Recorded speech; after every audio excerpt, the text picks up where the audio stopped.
নমস্কার, রান্নাঘরের মহারানীতে তোমাদের সবাইকে স্বাগত। আজকে দেখাবো আমি ফুলকপির আর আলু আর কড়াইশুঁটি দিয়ে একটা শুকনো শুকনো তরকারি, খুব টেস্টি তরকারি। মানে ফুলকপির যদি নাম বলো তাহলে শুকা সবজিও বলতে পারো, ফুলকপির শুকা সবজি। এখন ফুলকপিগুলো ডুমো ডুমো করে কেটে নিয়েছি। আচ্ছা, আছে কড়াইশুঁটি আর আলুও কিন্তু একটু লম্বা লম্বা করে কেটে নিয়েছি, যেমন আমরা মাছের ঝোলে আলু ব্যবহার করি সেরকমভাবে কেটে নিয়েছি। আর এখন তো শীত চলে যাচ্ছে, এরপর ফুলকপি আর পাবে না। এই রান্নাটা কিন্তু এখন একবার করে খেতে পারো। আচ্ছা, কড়াইতে দেখো আমি কিন্তু সর্ষের তেল নিয়ে নিয়েছি। রান্নাটা কিন্তু আমি সর্ষের তেলে করব। আর আমি একটুখানি নুন দিয়ে দিয়েছি। তেলটা কিন্তু আমার গরম হয়ে গেছে। এবার কিন্তু আমি এখানে একটু নুন দিয়ে দিয়েছি। প্রথমে কিন্তু ফুলকপিগুলো একটু ভেজে নেব। আমি যেহেতু ভাপাইনি, সেই জন্য কিন্তু ফুলকপিটা আগে একটু ভেজে নেব, তাহলে খেতে ভালো লাগবে। আর ফুলকপির এখনকার সময় ফুলকপি তো একটু নয় ভেজে নিলে নয় ভাপিয়ে নিলে ভালো হয়। আর যারা একটু গ্যাসের যাদের সমস্যা আছে তারা কিন্তু অবশ্যই ভাপিয়ে নেবে, তখন শুধু ভাজার দিকে যাবে না, তারা কিন্তু অবশ্যই ভাপিয়ে নিয়ে ফুলকপি রান্না করবে। আচ্ছা, কী কী নিয়েছি দেখো, আমি এখানে পেঁয়াজ কিন্তু ঝিরিঝিরি করে কেটে নিয়েছি, একদম ঝিরিঝিরি করে। এছাড়া আদা, রসুন, লঙ্কা, এটাকে কিন্তু যদি একটুখানি থেতো করে নেওয়া যায় সেটা সবচেয়ে ভালো হয়। তা আমার কাছে তো থেতো করার জন্য মানে যে হামনদিস্তা বলে সেটা নেই। এটা এখন তাই জন্য আমি এটা বাটির মধ্যে নিয়ে নোড়া দিয়ে কিন্তু একটু থেতো করে নিচ্ছি। এটা থেতো করে নিলেই ভালো লাগবে, সেই জন্য আমি এইভাবেই এই প্রসেসে করছি। আচ্ছা, সর্ষের তেলটা কিন্তু আমি আর তেল দিইনি, ফুলকপিটা ভাজা হয়ে গেছে ওই তেলেই। দেখো এবার আমি ফোড়ন দিয়ে দেবো। ফোড়নে প্রথমে দিয়ে দিচ্ছি আমি এখানে জিরে। আচ্ছা, জিরের সাথে দিয়ে দেবো একটু কালো জিরে, মানে সাদা জিরে দেবো আর দেবো কালো জিরে। আর দেবো হিং। হিংটা বেশি না, হিং অল্প পরিমাণে হিং দেবো। আচ্ছা, হিং দিয়ে দিয়েছি। তারপর তেজপাতা আর শুকনো লঙ্কা এই দিয়ে দিয়েছি আমি ফোড়নে। আর জিরে, কালো জিরে, হিং, তেজপাতা কিন্তু ফোড়নটা কিন্তু খুব সুন্দর একটা গন্ধ মানে বেরিয়েছিল। আচ্ছা, ফোড়নটা কিন্তু আমার হয়ে গেছে। এবারে প্রথমে পেঁয়াজ কুচিটা দিয়ে দিচ্ছি। পেঁয়াজ এরকম ঝিরিঝিরি করে কেটে নিলে কিন্তু ভালো হয়, একদম সরু সরু করে কেটেছি আমি। আচ্ছা, এবার পেঁয়াজ দিয়ে দিয়েছি। পেঁয়াজটাকে একটু ভালো করে ভেজে নেব। পেঁয়াজের একটু কাঁচা গন্ধটা বেরিয়ে যাবে, সেই সেই অবস্থায় পেঁয়াজটা কিন্তু ভালো করে ভাজবো।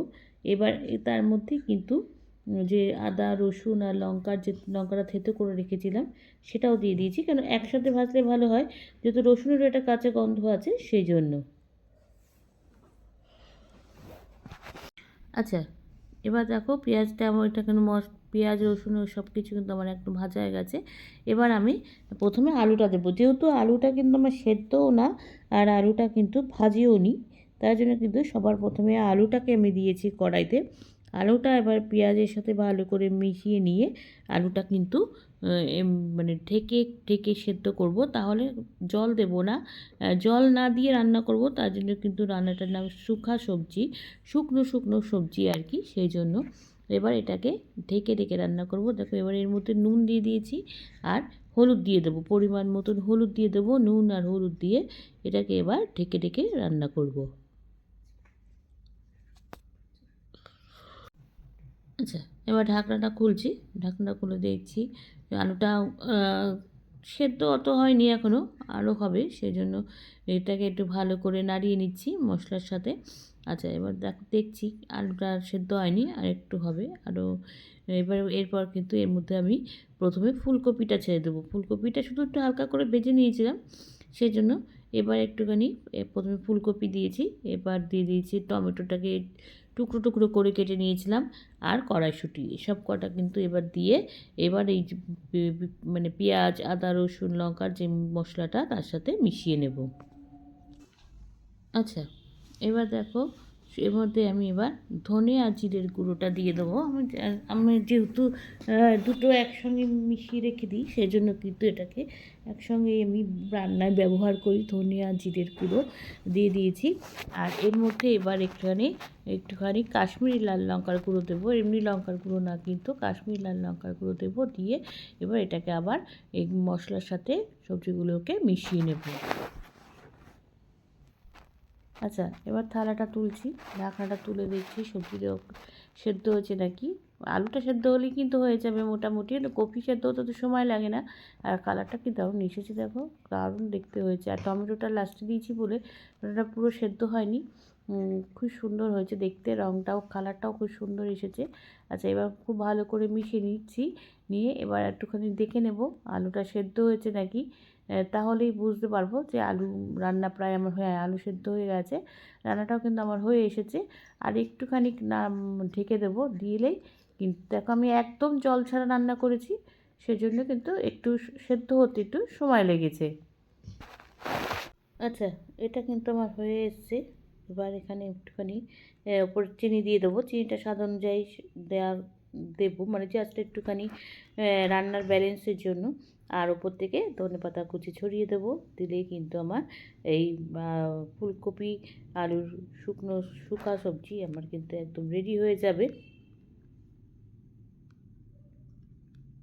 এবার ধনেপাতাটা মিশিয়ে নিই খুব ভালো করে, সবজির সাথে ধনেপাতাটা মিশিয়ে নিই, তাহলে কিন্তু আমার একদম রেডি হয়ে যাবে রান্নাটা। আর আমি কিন্তু গরম ভাতের, আমি একটু ভাতের সাথে খেয়েছি, আর এছাড়া কিন্তু এটা রুটি পরোটা সব কিছু, রান্নাটা দেখে বুঝতে পারছো, লুচি রুটি পরোটা সব কিছুর সাথে কিন্তু খুব ভালো লাগবে।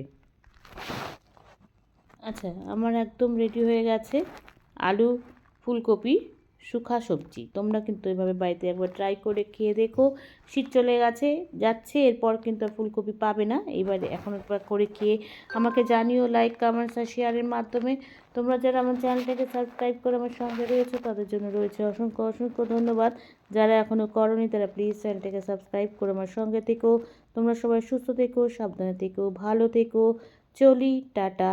দেখা হচ্ছে পরবর্তী নতুন কোনো রেসিপিতে তোমাদের সঙ্গে।